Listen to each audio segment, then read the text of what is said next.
Hey guys, what's going on? Today we're just gonna talk a bit about Skyward Sword and how people have been feeling when it comes to its price. Let's get into it. Now, before I start us off, I just want to let you guys know that I am recording in the middle of what I believe to be a thunderstorm in New York. So if you hear any like rain in the background or any, I don't know, thunder for some reason, and I can't seem to edit it out for whatever reason, that's why. So please bear with me. Um, but yeah, Skyward Sword clearly has been in a bit of a controversy for quite some time now, right? Not just talking about the quality of the game when it originally released, but specifically about the Switch HD re-release. It got me thinking about how gaming as a whole has been going through this sort of price controversy. Nintendo is part of it with Skyward Sword HD, but we also have things like the Ghost of Tsushima situation regarding its PlayStation 5 upgrade. So I guess the overall point of this video is, yes, to talk about Skyward Sword, but also to talk about the issue as a whole and not so much just Skyward Sword, because I feel like this isn't just an issue with Nintendo, it's an issue just in general when it comes to gaming. So let's start off with Skyward Sword, right? Because that's basically the part where I feel most of us are specifically dealing with, right? Skyward Sword is a Wii game. For those unaware, I'm sure most of you are aware, but just in case you're that one person who's watching and is not really aware of the situation with Skyward Sword. Skyward Sword is basically a Zelda game from the Wii. It's having an HD re-release on the Switch very soon, and basically many people feel that the price tag on that HD re-release is too high, comparing it to things like Crash Bandicoot and Spyro, where they've had sort of like HD remakes that are, that have multiple games and are priced at like $40. Skyward Sword HD specifically is going to be priced at a full retail $60, right? And this kind of goes into the idea of whether or not you feel like that is worth your money, whether the game is worth $60. They did implement new things into this re-release, like the game typically would be played in its entirety through motion controls, but now they're adding button-only controls. On top of that, the game is going to be running at 60 frames per second, obviously at higher resolutions than its Wii counterpart, and is also going to boast having certain like streamlined things. I'm not entirely sure in every aspect what they might be, as they're talking about how they changed some things in the intro of the game to kind of make it smoother, made it so that certain things won't be repeated. Like there used to be a thing where every time you got on the game, it would explain to you, oh, what this bug is or what this plant does. But in Skyward Sword HD, after the first time you pick that item up, where it'll introduce you to the item, it doesn't really do that anymore. It just kind of assumes you know what it is from that point forward, and doesn't really do that anymore. You can also ask Fi for advice now. I feel like in the original game, it was criticized heavily for giving you a little too much advice, but maybe there's gonna be people out there who needs that, so they made it an option now. So the re-release does have some changes, but many feel like the changes aren't enough. Now, whether or not you feel it's enough or not, it's entirely up to the player. I feel like stuff like that is entirely subjective. For one person, Skyward Sword is good enough on its own where they feel like it's worth the money, while some other people think that the game is not very good, and for that reason, the game would need a lot of changes, and these changes don't really seem to be sufficient enough for them to drop $60 on it. You guys can comment down below how you feel in terms of whether or not the game is worth it or not, but I also do think that whenever this topic comes to mind, I have a hard time thinking about it primarily as a Nintendo issue, and more so an issue with just gaming as a whole in terms of pricing. If we look at other consoles, we know that the PlayStation is also having their side of, I guess you could call it price gouging. I'm not sure what the correct term would be in this particular situation, but essentially we have, next gen upgrades on a PlayStation costing you $10, while many other companies out there do it pretty much for free. $10 is not a ton of money, so I know some people don't seem to mind it, but again, I'm just letting you guys know what people specifically have an issue with, and that is one of them.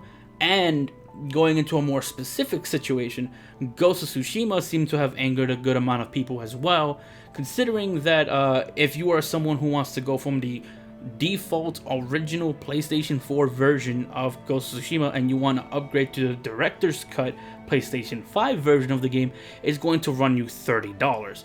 Now, mind you, in Ghost of Tsushima's case, it's not just a straight upgrade. There is just a straight upgrade, but you also get pretty much an expansion on top of that. So there's more to it there. So for that reason, some people do feel like, you know, this situation is different. Ghost of Tsushima is allowed to charge $30 for this. Some people have made the claim that $30 is not really all that much, so they feel that it is okay and that it's worth it. Honestly, the way I look at it, when it comes to whether or not Skyward Sword should be $60 or whether or not Ghost of Tsushima should be charging $30 for this kind of upgrade, I feel like it's subjective. Like, most people are going to be okay with it if they like the game enough, right? Now, you can correct me if I'm wrong here, but I'm pretty sure if you don't like Ghost of Tsushima and you don't like Skyward Sword, you're going to see both of these things as kind of, you know, price gouging. Like, you're going to see this as overpriced and just kind of dumb. However, if you're one of those people who, I don't know, loves Ghost of Tsushima or loves Skyward Sword, you're not going to find really much of an issue with either one of those. Like, I feel like this is an issue that is only really going to be, I guess, upsetting to certain people who don't like the game. Now, mind you, I'm not saying that these practices are necessarily okay. I'm just saying that I feel like this is something that, you know, is factored in. Like, I do think it is part of the reason why we see some level of disdain for this practice. I will say, though, in my personal opinion, when it comes to next-gen upgrades as a whole, I feel like they shouldn't be charging you. That is my opinion. They shouldn't be charging you for an upgrade, personally. The way I look at it, if a lot of other companies are able to do it for free, if we have PC, right? PC being an example here, where I can go on my PC and just, you know, if I have the hardware to support it, I can pretty much raise all the sliders to max. I can do max settings, and it's not like they're gonna charge me extra money to utilize, you know, higher resolution textures or higher resolution in general or higher frame rates. Like, that's not something that happens on PC. Like, you don't typically, or at all, you don't really get charged for that sort of thing. So when I see any company deciding to charge $10, or I guess in Ghost of Tsushima's case, even though there is extra content there, $30, I feel like that's a little scummy. You guys can attack me all you want in the comments. That's fine. Do what you think is necessary. I just feel like when it comes to next-gen upgrades specifically, and that specific topic, I kind of agree with the idea of price gouging. I don't think you really need to charge for that. Now, when it comes to adding extra content, now that's different. I do think that if you're basically adding what's the equivalent of an expansion, I think it's a little bit more fair there. Like, it's a little more fair to charge for it. However, with that being said, that would mean that if I got things my way, or the way I think things should be, Ghost of Tsushima should not be charging $30. At most, they should be charging $20, since that's supposed to be what the expansion itself is supposed to be priced at. And when it comes to Skyward Sword, honestly, when it comes to anything being $60, I don't really have too much of an issue with it. It just kind of depends on whether or not you like the game enough that it's worth the money, right? I think the only time I have an issue with pricing in video games is if it's something that should have been free, or something that's arguable, I guess. Like, in a way, I'm not big on $70 priced games, primarily because we've seen high budget games with high resolutions and better textures and all that stuff make it onto PC for the same price. So I think it's weird that companies are now starting to charge $70 for what is essentially stuff that PC already had. But I digress. You guys can attack me in the comments however you feel, but I guess just let me know in the comments down below. Do you think Skyward Sword is worth $60? If so, are you planning on buying it, or are you planning on skipping this game? Let me know in the comments down below, and until then, I'll see you guys in the next one. Shifty, yeah, shifty. Wanna be the #1 gamer? Come and get me. It'd be dope if you subscribe. Could you like the vid, please?